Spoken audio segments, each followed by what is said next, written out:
ძალიან ჭკვიანი ადამიანები გზანდებით. მადლობა.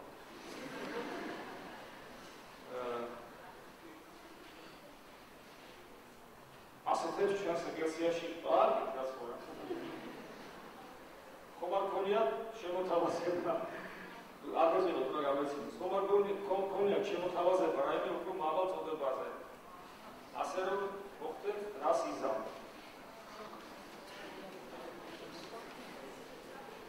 საქმე რაშია? რა ხდება ალბათ იერარქიულად. საქმე იმაშია შემოგარბებულო. როგორც კი ეკლესიაში ჩნდება ესეთი დამოკიდებულება განცდა, რომელსაც ქვია, რომელიც გამოიხმება სიტყვით კარიერა. იქ გზირშივე კვდება სულიერი ცხოვრება.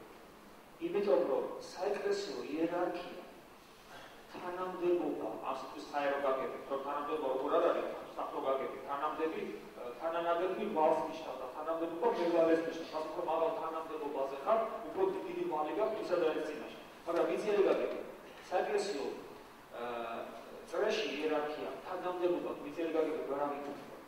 ეს არ არის დაწინაურება ამ ქვეყნიური საზომით.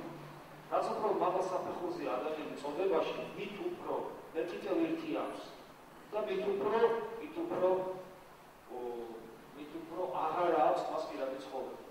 ანუ იერარქიაში დაწინაურება ნიშნავს, რომ ის უფრო და უფრო მეტად ამბობს უარს თავის პირად ცხოვრებას.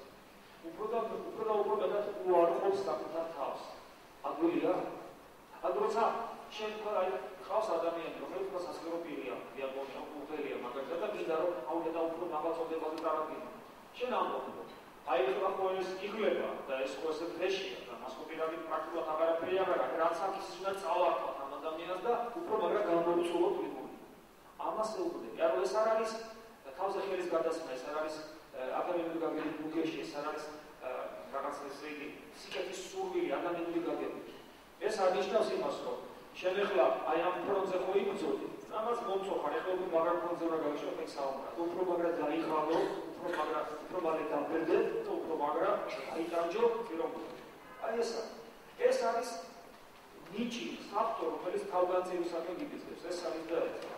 თუ ადამიანს ეს უნდა კარიერისტული გაგებით, ესე იგი ძირშივე სკობს ამ ყველაფერს, იმიტომ რომ მისთვის ეს არის არა მსახურება უფლისა და თავგანწირო, არამედ რაღაც პირად გამოჩენაზე ზრუნვა და ეს თავისთავად მოგეხსენებათ ყველაფერს კლავს. ანუ ეს არის